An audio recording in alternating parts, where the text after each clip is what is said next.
Hello everyone and Assalamu alaikum. Welcome to the another episode of 10-minute school robotics class. আজকে আমরা দেখব যে IR থেকে আমরা ভ্যালু নিয়ে বা আইআর রিডিং নিয়ে কিভাবে একটা সার্ভোকে মুভ করতে পারি। বাট এটার অ্যাপ্লিকেশনটা কোথায়? সো আপনারা অলরেডি একটা বোতল দেখে বুঝতে পারছেন যে আমরা এটা কোথায় অ্যাপ্লাই করব। হ্যাঁ, আমরা এটা একটা স্যানিটাইজার বানাবো। তো তার আগে আমাদের সার্কিট সেটআপ দেখে নিই। ওকে, সো এই হলো আমাদের একটা মিনি ব্রেডবোর্ড, সাথে রয়েছে আমাদের একটা আইআর সেন্সর, মানে আইআর মডিউল বেসিক্যালি। অ্যান্ড আমাদের এই প্রসেসিং বা এই কোড যেখানে আমরা আপলোড করবো বা এমসিইউ, সেটা হলো আমাদের এখানে আরডিনো উনো ব্যবহার করছি। অ্যান্ড আমাদের এখানে রয়েছে একটি সার্ভো অ্যান্ড সাথে রয়েছে কিছু জাম্পার ওয়্যার। সো আমরা কিছু প্যারালাল কানেকশন বের করে নিই, সেটা 5 ভোল্ট এবং গ্রাউন্ডের, কারণ আমাদের অনেকগুলো 5 ভোল্ট পাওয়ার অ্যান্ড গ্রাউন্ড লাগবে।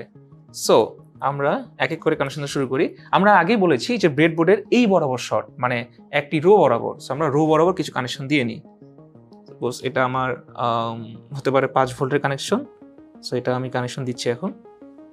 ওকে, সো আমি কিছু কানেকশন বের করে নিলাম। এগুলো সব প্যারালাল কানেকশন, মানে এখান থেকে আমরা একই কানেকশন পাবো। সেটা পাওয়ারে হতে পারে, সেটা গ্রাউন্ডের হতে পারে। সেম ভাবে আমি এখানেও কানেকশন কিছু নিয়ে নিচ্ছি। ওকে, ফাইন। এই হলো আমাদের আরেকটা কানেকশন। ফাইন, এখন আমরা কি করব? আমরা আলটিমেটলি আমাদের ডিভাইসগুলোকে পাওয়ার আপ করবো অ্যান্ড পুরো সার্কিটটা কমপ্লিট করবো। সো আমি যদি মনে করি এই সাইডটা আমার 5 ভোল্ট, আমি কি করতে পারি? এই 5 ভোল্ট দিয়ে আরডিনোকে পাওয়ার দিতে পারি। Fine, okay. অ্যান্ড এই 5 ভোল্ট আরডিনো থেকে নিয়ে আমরা এই ভিসিসি রয়েছে যে আমাদের আইআর সেন্সর মডিউল, এইখানে ভিসিসিকে পাওয়ার দিয়ে দিই। ওকে, ফাইন। আরেকটি 5 ভোল্ট দরকার, এটা অবশ্যই দেখতে পাচ্ছেন যে আমাদের সার্ভ হতে যাবে। সার্ভো কানেকশনটা এরকম, আমরা যদি এইভাবে করে চিন্তা করি, এর মাঝখানে রেড ওয়্যারটা এটা হলো 5 ভোল্ট, অ্যান্ড দেন যে ব্রাউন ওয়্যারটা রয়েছে হলো গ্রাউন্ড, অ্যান্ড এই ইয়েলো কালার যেটা, সেটা আসলে পিডব্লিউএম পিন বা বলতে পারেন যে সার্ভো কন্ট্রোলিং পিন। সো আমরা 5 ভোল্টটাকে রেড এখানে দিয়ে দিই। ওকে, অ্যান্ড যেহেতু ওই সাইড থেকে একই কানেকশন গ্রাউন্ড, সো আমি গ্রাউন্ডটাকে এখানে নিয়ে নিচ্ছি। অ্যান্ড আপনারা জানেন আমাদের শুধু এখানে নিলেও হবে না, আমাদের আইটি গ্রাউন্ড দিতে হবে আইআর সেন্সর মডিউলে। সো আমি সেখানে দিয়ে দিচ্ছি, অ্যান্ড দেন আইটি গ্রাউন্ড যাবে আমাদের আরডিনোতে।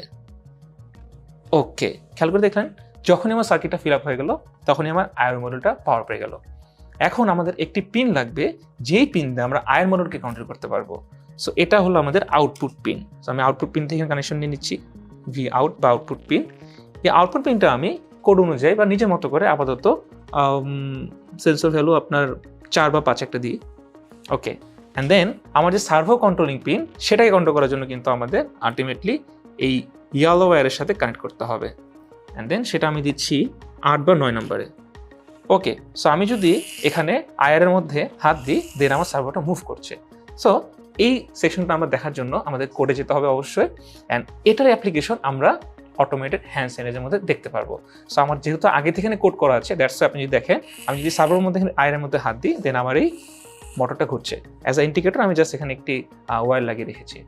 সো আপনারা বুঝতে পারছেন যে এখন কিভাবে সার্কিটটা দিলাম অ্যান্ড কোড কিভাবে করতে হয়, অ্যান্ড দেন এটার অ্যাপ্লিকেশনটা কোথায়। ওকে, আপনারা দেখেছেন যে কিভাবে সার্কিটের সেটআপ দিতে হয় এবং কোড করতে হয়।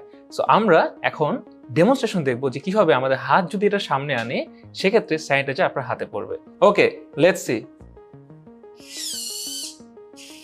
সো আপনারা দেখলেন যে কিভাবে এই অটোমেটেড হ্যান্ড স্যানিটাইজারটা তৈরি করা যায়, অ্যান্ড আপনারা অবশ্যই এই সার্কিট অ্যান্ড সেটআপ দেখে নিজেদের মতো করে একটা অটোমেটিক হ্যান্ড স্যানিটাইজার তৈরি করতে পারেন। অ্যান্ড অবশ্যই এটা আপনাদের সেফটির জন্য খুবই খুবই জরুরি। সো এরপর যদি আপনার কোনো কোয়েশ্চেন থেকে থাকে, অবশ্যই টাইপ করে ফেলুন, এবং দেখা হচ্ছে নেক্সট ভিডিওতে। আল্লাহ হাফেজ। হ্যালো এভরিওয়ান অ্যান্ড আসসালামু আলাইকুম। Welcome to the last episode of 10-minute school robotics class. আজকে আমি শেষ কিছু কথা বলবো। এই যে আমরা পুরো কোর্স আউটলাইন দেখলাম, বা আমরা যে প্রজেক্টগুলো বানালাম বা যা যা শিখলাম, তা থেকে এখন আমাদের কাজ হবে এই জিনিসগুলো রিয়েল লাইফে অ্যাপ্লাই করা। কারণ বাধা ধরা নিয়ম থেকে আমাদের একটু বেরিয়ে আসতে হবে। আমাদের জানতে হবে যে আমরা এই কোডটাই কেন করছি, আমাদের কেন ডিজিটাল পিন ইউজ করতে হবে, কেন অ্যানালগ পিন ইউজ করতে হবে, আমাদের জানতে হবে কেন আরডিনো উনো ব্যবহার করছি, কোন প্রজেক্টের পারপাসে কোন আরডিনো ব্যবহার করবো সেটা আমাদের জানতে হবে। পাওয়ার সাপ্লাই এটা তো খুবই জরুরি। এই যে ডিটেলসে জানা এবং এরপরে নিজের মতো করে এটাকে অ্যাপ্লাই করা, এই জিনিসটা আমাদের খুবই জরুরি, যা আমার উদ্দেশ্য ছিল এই পুরো কোর্স জুড়ে আপনাদেরকে শেখানো। সো আই হোপ আমি চেষ্টা করেছি যতটুকু আপনাদেরকে পারা যায় ডেলিভার করার। আই হোপ আপনারা বুঝতেও পেরেছেন, অ্যান্ড আশা করি এটা নিজেদের মতো অ্যাপ্লাই করবেন।